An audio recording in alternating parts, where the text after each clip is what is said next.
All right, so let's get started. The topic for today is audio, and widget here. Okay. Get that fixed.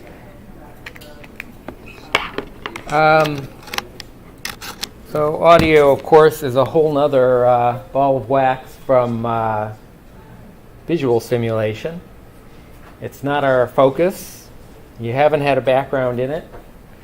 But at the same time, it is gives you a great return on investment for anything training related for sure. It is really relatively inexpensive in all ways way to increase the immersiveness of a simulation. I think for that reason it's commonly adopted, and between those two reasons, it being commonly adopted and being cheap and effective, people expect it to be there. So the minimum for audio is probably about what we're going to do. I'm not going to dive into it deeper than we absolutely have to, but we definitely want to do due diligence for the audio. Okay, so what I put out for you, this is the first time there's a sample project on Sakai that does require the latest version of Unity. So since it's behaving kind of flaky, I feel like I have to apologize for that. But what can we do? It's the pros and cons of using a product. If you like all the power it gives you, you got to put up with the hiccups when they update. So that's what it is. So hopefully you can bring that up without a problem. If you are having issues adapting to the latest release of Unity, this is the roughest release I've seen by them. And I've certainly had my share of issues too, so you don't need to be quiet about it. It could be we can help one another out and figure out good ways to make stuff work. I've definitely done my share of restarting projects. I've definitely had to go and kick packages out of a project. I mean, put some default packages in. While I'm on the subject. So if you go under Window, there's a thing called Package Manager here. So if you're getting a lot of errors on the console, and this one may very well have some warnings. I don't know that it should have errors. Okay, it's got nothing at the moment, so that's good. But actually, yeah, let's give it a minute. Okay. If you see, so one of the things I'm seeing is a lot of complaints for some of these default packages. Now, I can't actually point out the worst offenders there because the worst single offender there. It's something that has to do with text, the 3D text widget that Unity kind of just puts in, at least in my projects, a lot of them by default, and it's not importing well. It is giving red errors, not just the yellow warnings are annoying. You have to see them come up again and again, but that's a relatively minor thing. A red error stops you dead. Okay, if you have that problem, you can come in this package manager window, just select it, and then you can see down here you could remove it. I mean, you can feel free to remove anything that you're not actually using, right? Some of those things, I mean, these are innocuous, they're not complaining, but I certainly don't have any plan to put ads in my course project. So I think I feel pretty comfortable kicking the ads package out if I'm of a mood to do that. Okay, and you should be too.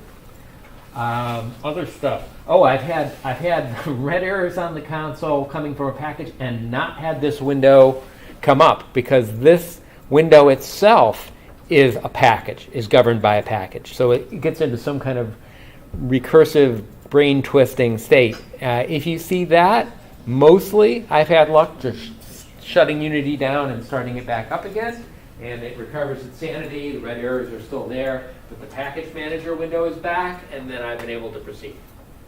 Okay, so that's what I can tell you in terms of the worst things that I've come across. All right, so good. So here's a project with some stuff in it. Let's use this to make sure you understand the basics. And then at that point, we covered navigation Monday. We'll have covered the basics of audio. Then we'll do some of our infamous goofing around in Unity just to try to solidify stuff, see what stuff might be hard, see what kind of have whatever problems you might be having before next Friday early, so we can all think about it together early rather than Thursday night or something unpleasant like that. Okay, so that's the plan for the rest of the week. Of course, we'll do lab checks Friday morning as usual. All right, now, the audio worked all week when I didn't. Work for you on Friday, sir, or 9, or is there any wiggle room? I just as soon get it out of the way at 8, but yeah, I mean, if you guys, because you guys have a thing later in the day, we could possibly do the check at 9. I mean, and most of the time that would be fine. I didn't know if you had any conflicts on. No, I don't have any conflicts. I just assume be here. So yeah, it doesn't help all that much if you got a class after. Sure.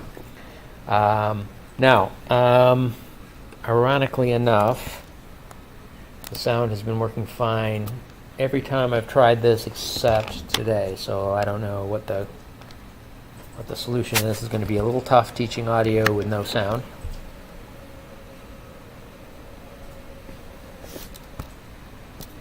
All right, no idea. I'm just going to shut down and start again.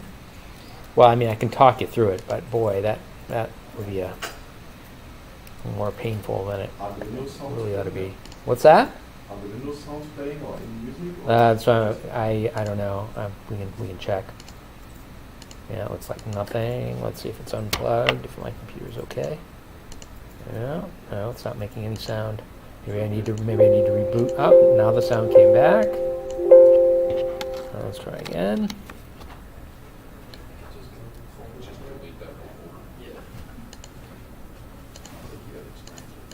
Yeah. All right. That's not good.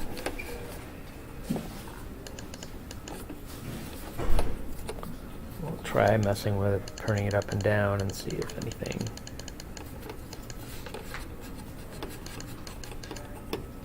All right. Really not sure. Oh, I've got a red light here on audio. There's a display here with a red light on audio. I don't know if that doesn't make me happy.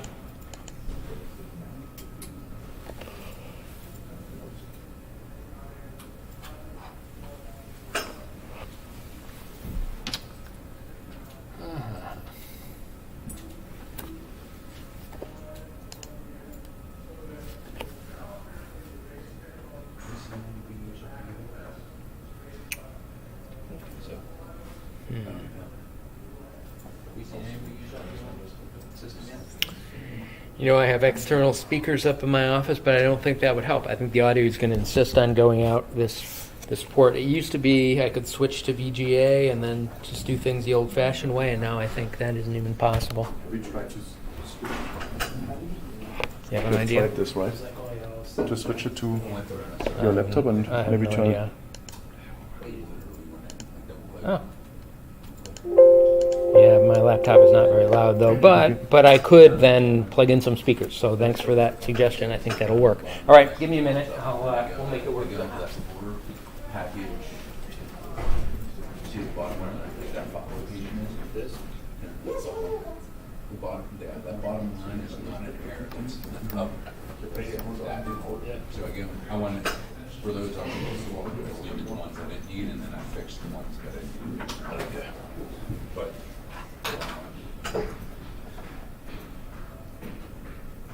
right now I'm having those same errors. Did everybody else's package come in? No, I'm having a bunch of errors. Okay. But I also haven't updated you yet, so I'm doing that right now. I don't even have the fucking screen for the.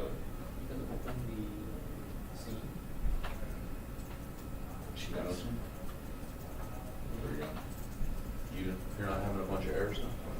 I have some warnings, but not errors. I have 66 errors. Whoa. Get your cache. That's not very good. See. All right. Let's see see what we can get here.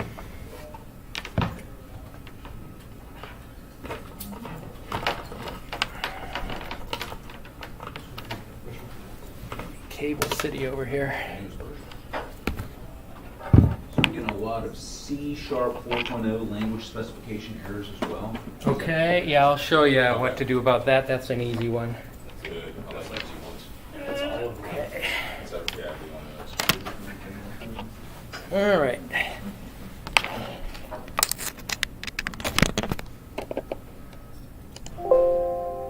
Okay, y'all hear that? Yeah, I got that. All right, good.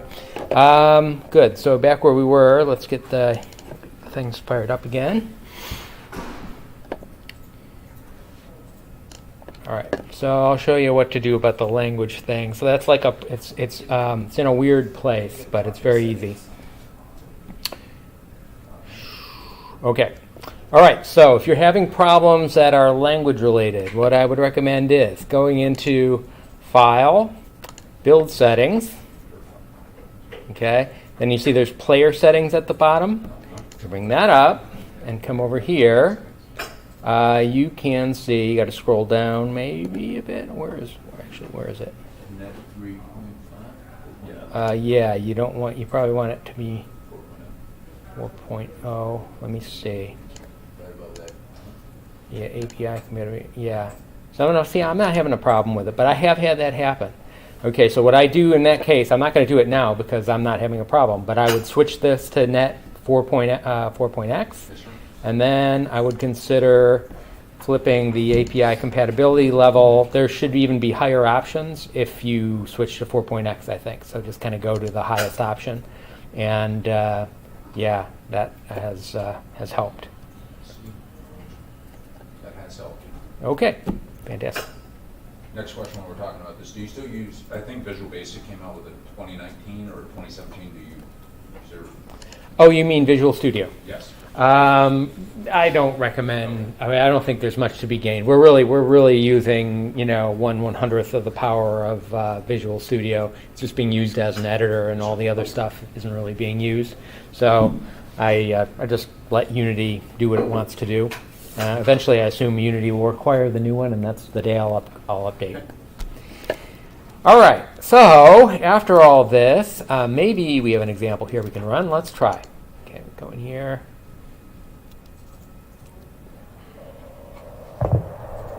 All right.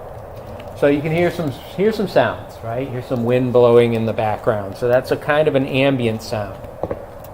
The footsteps, of course, have been there before. We'll talk about that a little bit as well today. Okay, let's just start with that ambient sound. So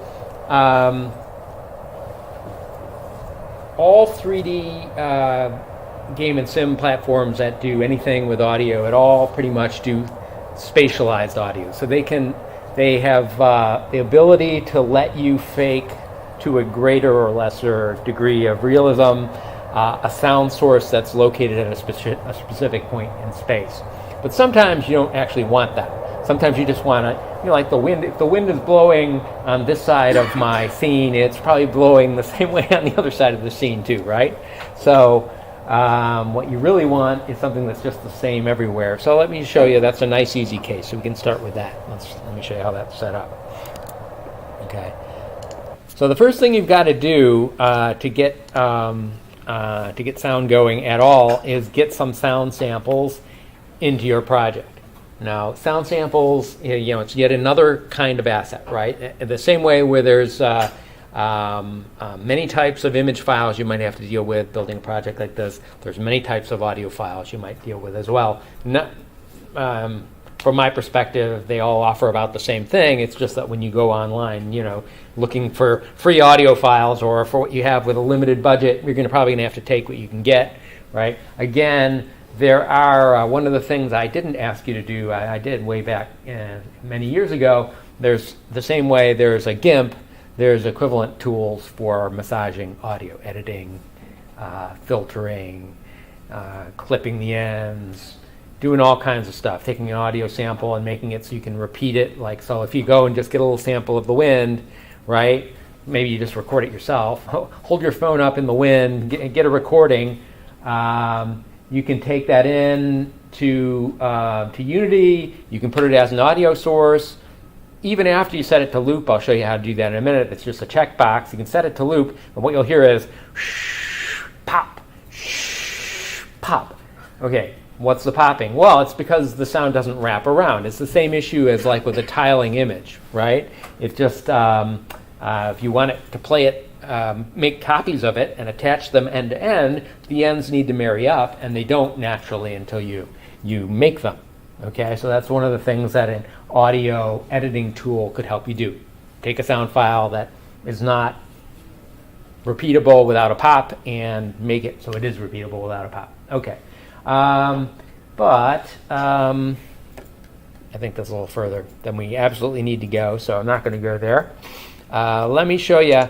So my WIN file right here, so I pulled this one in. It's actually nice and long, so there probably will be a pop when this thing repeats, but hopefully it's not all that noticeable, and it certainly won't be happening all the time because this thing is like, 3 minutes is a good long time. So especially if you're walking around, there's footsteps and stuff going on, it's probably not going to be all that big a deal. Okay, so this thing here, I was hoping I could actually see what type of audio file it is. Oh, here it is, Vorbis. So a Vorbis file, if you've seen files that have the file extension OGG, that's a Vorbis file. It's OGG Vorbis. Don't ask me why that is. That's been around for a while because all the early audio formats were all proprietary. You couldn't use them in any free software without paying money to some company, which kind of defeats the purpose of free software. So OGG Vorbis was invented to work around that. And then these days, well, and certainly this is a tool that is something you generally buy. They are paying licensing back, so you can expect to use all the common, MP3s are fine, WAV files are fine. Those are probably the main three: MP3s, OGGs, and WAVs. That'll probably be 95% of what you see out there. Okay. Now this file, so this is the raw thing. If you double click on it, it'll bring up whatever your native audio application is, and you can see it playing. You can see it's 3 minutes long. You can skip around and hear how it is. What was that? Put it on right before bed. Oh yeah, there you go. The ambient noise machines. Yep. Okay, but other than that, it's useless, right? It's basically like a raw texture file. When you bring in a raw image file, you can't directly use it. It needs to be incorporated, an image file needs to be incorporated in a material, right, to actually do something with it. Well, same thing here. You typically take an audio clip, which I think is what that's called, and you associate it with an audio source, which actually produces the audio. So in our case, an audio source, like to get a new one, you would just go in and you'd say, go under audio and ask for a new audio source. Boom, and you'd have one. I'll show you the one that's set up here.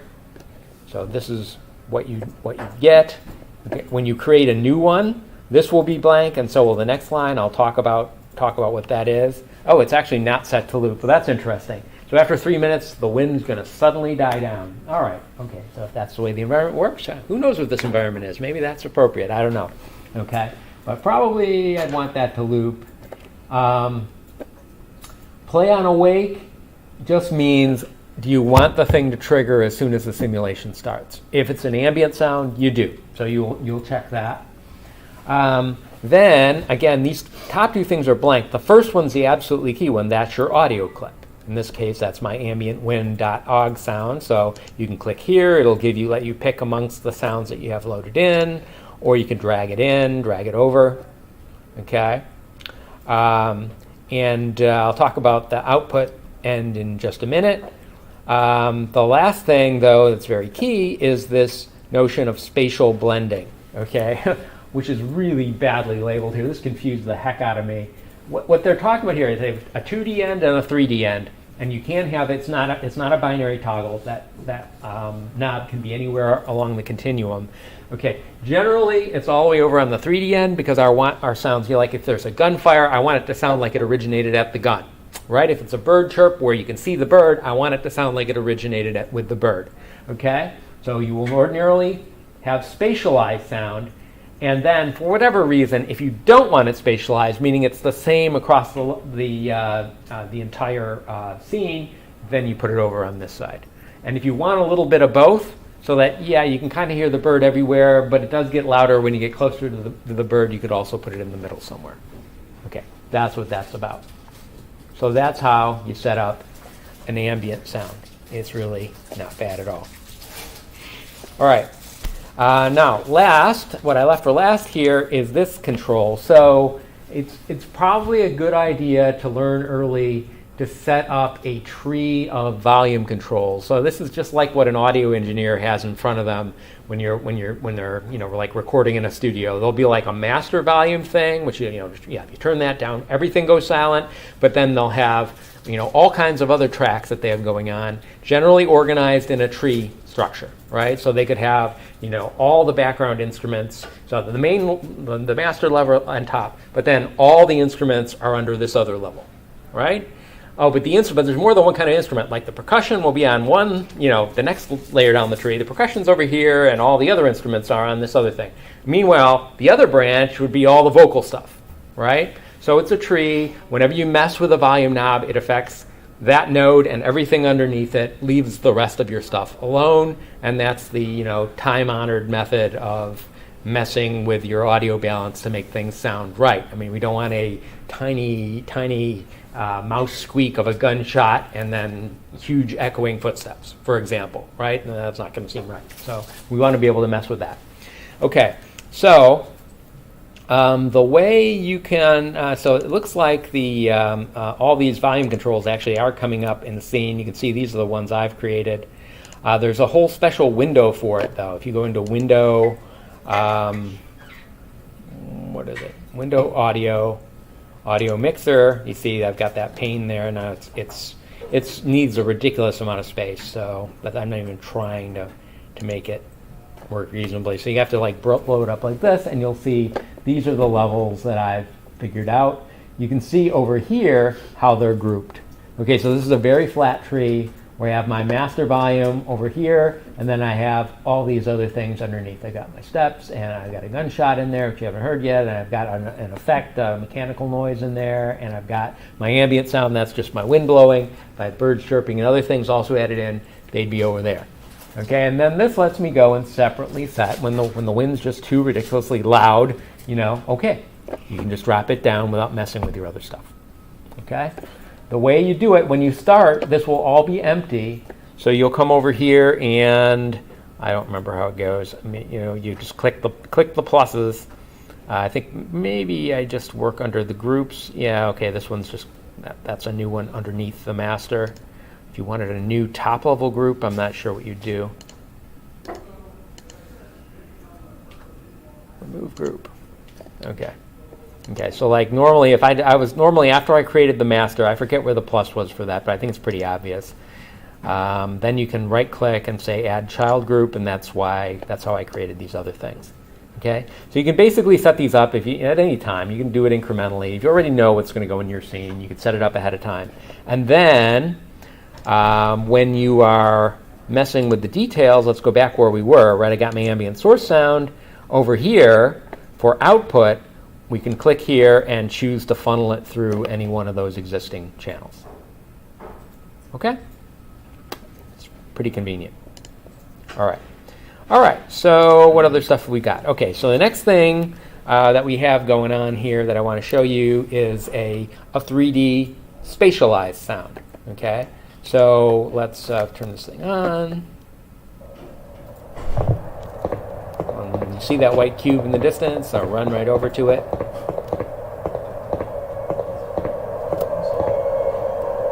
Okay, you hear that mechanical sound? Okay, that's a spatialized sound that's on the, it's basically a gun traverse sound that's on that little cube. Okay, so how do we arrange that? Okay, so I got my cube here. Underneath the cube, I've got a couple different sources, so we'll do gunshots in a minute, but let's deal with this traverse source first. Okay, it's just there as a child. It is another audio source. So again, create audio source to get started. Okay, then you come over, I have this traverse clip there, so I wired that in. It's going out the effects volume switch in my, my audio control board.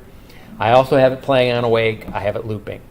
Okay, now the next thing about it is that you'll want to give a spatialized sound, you'll want to give a position. I mean, so it actually has a graphical representation in the game, right? So I mean, there it is, right there. Whoops, see. Okay. All right. So since I wanted it to seem like it's coming from the cube, I just I zeroed out the position, like I reset the transform, and then I just parented the thing to the cube. Okay. So I'm not really. Right. So you can try that. Don't be surprised if it doesn't work out. I mean, if the icon doesn't look like it's on top of the cube, check out what you did. I forget what happens when you parent. So that's because all of these 3D platforms have one of two different modes of operation. I forget which ones do what. I forget what Unity does here. So one thing you can do is when you parent, some 3D platforms say, well, you didn't say to move it, so you must want it to be exactly where it is. Okay, and then they will adjust the transform so that it will stay where it is. So even though it's zeroed out, it won't immediately come over to the parent location. And the other way these systems do it is they say, oh, that's your parent. Okay, I will immediately reinterpret your transform in terms of local coordinates of your parent. Okay, and that's the opposite thing. So if you're zeroed out and you parent it, it will immediately pop to the position of your parent. I think that's what Unity does. But either way, just check it out. If the icon doesn't look like it's on top of its 3D location in space, it's not, so fix it. Okay? Easily done. All right. Now, so with 3D sound, so you might think that's all there is to it, and the position is super important. It's the single most important thing. But the next issue is, well, did you notice? I mean, we had to really come up close on that traverse sound to actually hear it. Which is probably realistic in a windy environment like that. It's not a really loud noise. You probably do need to really come up on the object to hear it. Okay, but that's not a given. You get to decide that, right? So that's this notion of volume roll-off. Okay, down here. Okay, which is the next most important thing. Okay, so we're set up at the moment to have a logarithmic roll-off. There's also, linear roll-off is the other main choice, or custom. You can completely set it up the way you want to set it up. Okay, including, I think, doing insane things like making it quieter as you move away, but then suddenly louder again. You know, why you'd want to do that, I have no idea. Well, you actually might if you have some kind of echo chamber effect or something going on. Okay, but you know, you can go nuts with this. Mostly, logarithmic and linear are good enough. And then the other things to deal with are the min distance and max distance. So the interpretation there, min distance, so for any distance closer than the min distance, you will get the full force of the audio. Okay, basically the volume will be constant anywhere out to the min distance. As soon as you get, so in this case the min distance is set to 1, so they're 1 unit out, okay, everywhere from 0 to 1, okay, you'll get the same volume. Now as soon as you get further out than 1 unit, that's 1 meter, right, for us. As soon as you get more than 1 meter out, this is logarithmic roll-off. It starts to die down pretty fast. Okay, and that was the effect we had. Now, in fact, if you watch there, when I turn this back on, you will see that. Well, if I let you see, hang on. Whoa, stop that. Sorry about that. I'm not to that point yet. But I needed the mouse. No, I don't know why it's not working. Okay, at least at certain times before, actually every other time I've looked, they do have a vertical line here, a vertical red line. Any of you see that? No kidding, I'm not kidding. I didn't hallucinate this. It's a vertical red line which shows your current distance from that thing. I don't think you're at 20. Oh, yeah, that's probably what it is. Yeah, okay, fair enough. And that's easily fixed if that's what it is. Yep, there we go. Yep, there we go. Right, so you can see where you are on the curve. So if you're at a certain point here and you're like, well, it needs to be louder there, right, you could. You probably need to stop the thing and you go over and say, okay, this was the point where it needed to be louder. You can actually grab that and start doing stuff. Okay. right? That would be an example. That's insane. It really should be monotonic down, okay? But you can please yourself there, okay? Linear looks like this, right? Logarithmic. Again, custom. As soon as you touch it, it really should become, I don't actually know, does it become custom immediately? It should. Yep, immediately becomes custom. Okay. Now max distance is the far end of this, right? That's what tripped me up at the beginning. I didn't realize it was so close in. That is the maximum distance at which you hear the sound at all. Now you don't just want to have everything kind of audible from everywhere, because even in a modern system like this, there is a limited number of sources that can be playing at one time. Okay, I think it's 32 currently for Unity. If you allow, but if every little bird has his own little chirp, and then you have the wind, and then you have all kinds of gunfire going on in the background and steps, you will quickly go over 30. And when you go over 30, you won't like what happens. It'll probably go, the thing, I haven't experimented with Unity in this regard, but the thing that all systems seem to do is they will go to the 33rd sound back, the last one, the earliest one that you started playing, and they will drop it out. So that sound, so the thinking, it's trying to help you. It's like, oh, you played that one a long time ago, so it's probably about faded out now. It's a good heuristic on the part of the system, but it doesn't always work. Sometimes that sound wave, that last sound is a really loud one, and then it will just go snap and suddenly disappear, and it will be very disorienting for the users. So be careful. 30 is 32 is a decent budget. Just if you execute, if you take any care at all. Honestly, if you had 25 bird calls because you're a bird aficionado and you've got to have the exact right bird calls at the exact right times. If you had to do that, then you would want to get an audio editor, take your bird calls, go into the audio editor, edit those all together to make one track, and bring it in. Now it's just one source. Okay? So there's always ways around. Yeah. Is traverse source an empty game object? It is an audio source type game object. Okay. Remember that? Right click. Yeah. Where do you see that? Under audio source. Right there. Where does it say in the inspector? Oh, I don't know. Yeah, it's weird. Yeah, I don't think it does. Okay. Yeah, it's it's kind of weird that way.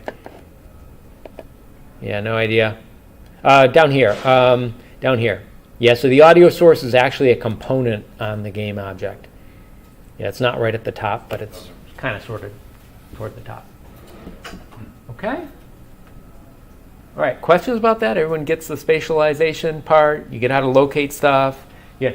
So the other reason for doing the parenting, because some of you are going to have things moving around in your scene making noise. Okay, well, parenting is a brilliant solution for that. The sound source will just move around with your object automatically. It'll do the right thing. If you are having, a plane fly overhead or something, or for that matter, anything that's moving through the scene with high velocity, normally we don't go there in the demos for this class, but you guys might want to do that. Then you might want to look into Doppler levels. So the whole idea of Doppler level, the notion of Doppler shifting, right? So sound that's moving toward you sounds higher in pitch. As soon as it goes by, it subjectively drops as the sound waves, get spread out as the source is moving away from you. That's the Doppler effect, and that's another thing that these systems can normally handle. Generally not a big thing for our sims, so I'll leave it on the side, but if you care about that, go to town. All right? Now, the other type of audio object that you saw up there, in addition to audio source, is a reverb zone. So let me show you what a reverb zone does. So you can kind of see when I start this up, okay, you see I'm in this plane reverb zone, right? And you see over here I have a cave reverb zone. I was too lazy to make like an actual cave. So, see, that's the virtual cave over there. Okay, now listen to the footsteps as we move toward the cave here. I'm going to run.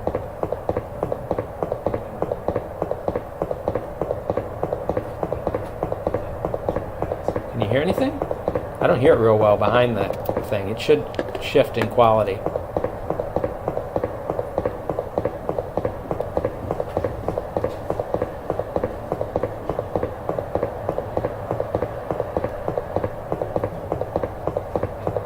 maybe a little less echoey, but yeah, these speakers are not doing a good job of that. It's got a lot more reverb inside the cave, and it's more echoey under normal listening conditions. Okay, so let me show you what that's about. So so reverb zones. We've got a couple of reverb zones: cave zone and field zone here. Okay, so when you create these things, let me double click so you can see what a reverb zone, how it's represented. So here is the reverb zone for the cave. Okay, it's always spherical. I have not figured out how to not make it spherical. I think their idea is, you need some other shape than just paint it with spheres. Make a lot of reverb zones. I don't know. If you find that it can do more than that, please let me know. All I can see is that when you go and grab these things, you can pull them out, but they pull out on the sides as you're pulling this way. Scaling doesn't seem to do anything different than that. So yeah, so they all seem to be spherical. The main thing that you'll care about for the reverb zone, so it also has a min and max distance. Same effect as with the audio sources. So the min distance is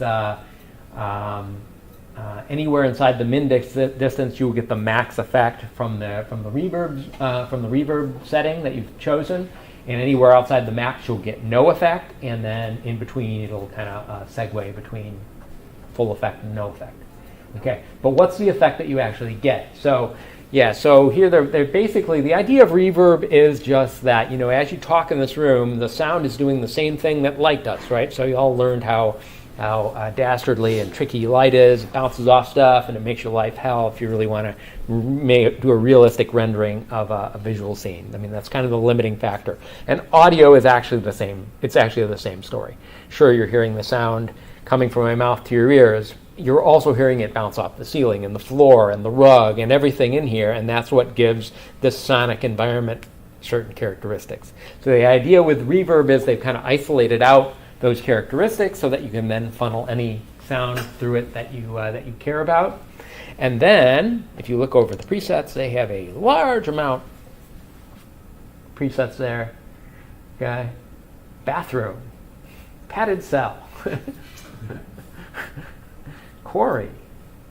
Okay, including drug, dizzy, and psychotic down at the bottom. Good luck with those. So. Yeah, I'm obviously going to do something weird with the sound there. All right, so we can go. We can actually play with it. Let's go to the field one. The field one's set to be a plane, but let's make it psychotic. I have no idea what we're going to be in for here. Let's just see.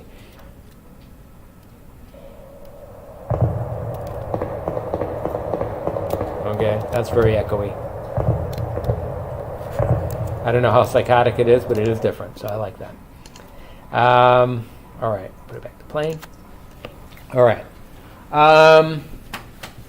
Good. So that's the story with reverb zones, right? So again, the field one, let me just show you where it is. Yeah, over here. A little hard to see maybe. You see this is kind of set big. Okay. Good? Okay. And those are also audio source?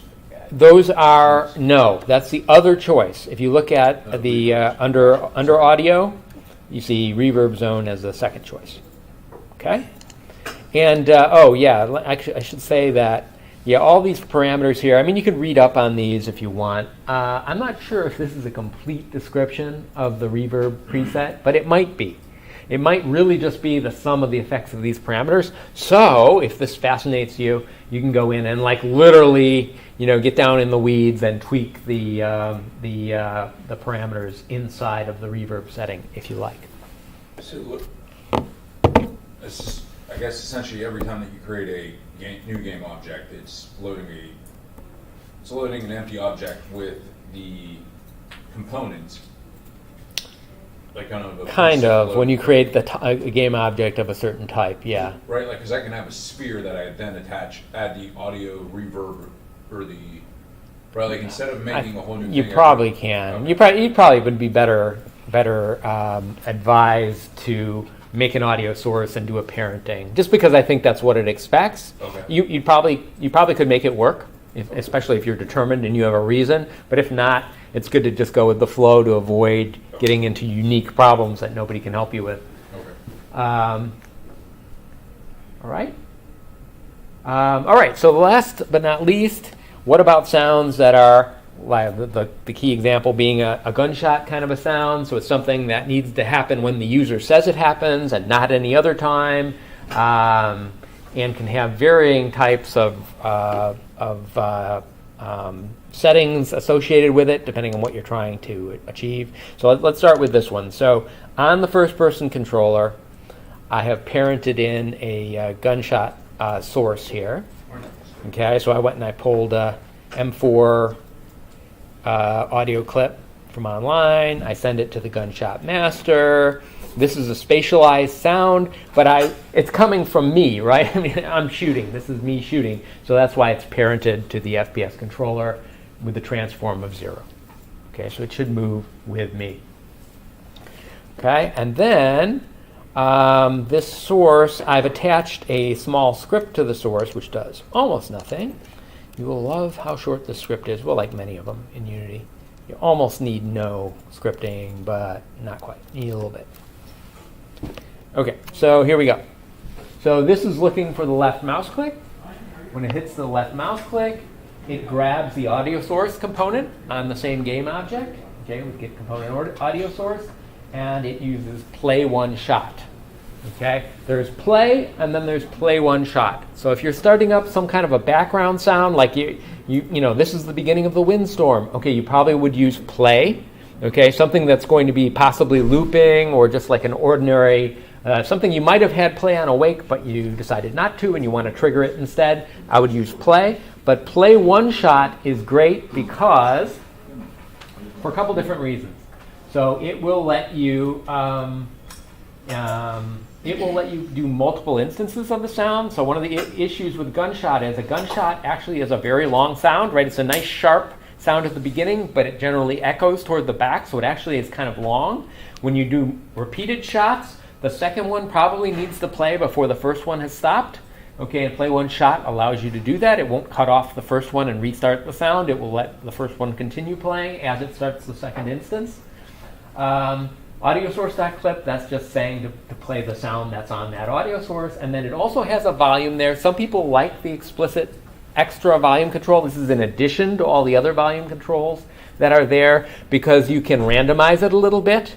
So if you wanted to shoot, so one of the problems with audio, especially if you've got a good ear, which I definitely don't have, but if you've got a good ear, one of the things that bothers someone with a good ear is just like you can tell like every gunshot sounds exactly like every other gunshot, and of course in the real world it does not sound that way. Okay, one of the things that's happening is the reverb's changing as you're moving around, sure, but every firing is a little bit different. It's a little idiosyncratic. It doesn't sound exactly the same as the last one. So anything that could help you fake that is welcome. And one of the things you could do is just tweak the volume up or down a tiny bit. That's what people do, just to make it sound a little bit different from shot to shot. I'm not doing that there. I'm just coming out at full volume. All right, so let's see what that does. Go in here. All right, well, that's an awful lot of reverb. I'm not still psychotic here on the plane, am I? I don't think so. Nope. Okay. I'm not sure how much I buy that sound. Does that sound like an M4 to you guys? Sounds kind of big. Does it? Wow, that's a pretty sturdy blast. Okay. All right. To give you the other side of it, so the other thing you might be interested in is someone shooting back at you, right? So I've got another gunshot source, which I attached to our cube out there, our little mechanical cube. Has a sinister side. He also can shoot a gun as well.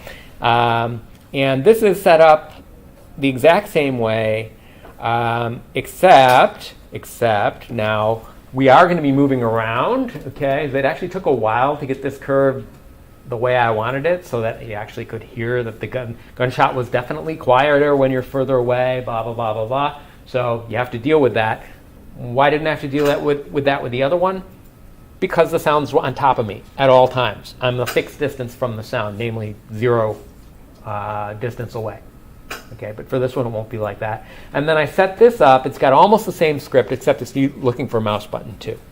Okay, so now you can go in here. We can shoot with the left mouse button. You can have the other guy shoot with the right mouse button. If you run up to the white cube. You'll see it getting louder as we get closer. If you, another thing to do is go off to the cave. Actually, this might be the best. This is probably a better sound to hear the cave effect. Oh yeah, you can definitely hear the echo. You hear the guy firing far away there. All right, so it's spatialized audio. It really works. Okay, that's kind of it. So I want you to show you can do this cool stuff with audio a week from Friday, in addition to the navigation stuff. Any questions? Easy peasy. Okay, cool. How does this tie to next week's lab? It will have both navigation and audio. It's probably going to be a pretty long checklist because a lot of these things are really pretty cut and dried. You either put it in or you successfully or you didn't. But yeah, I'll be coming up with that hopefully by Friday. Okay. And done.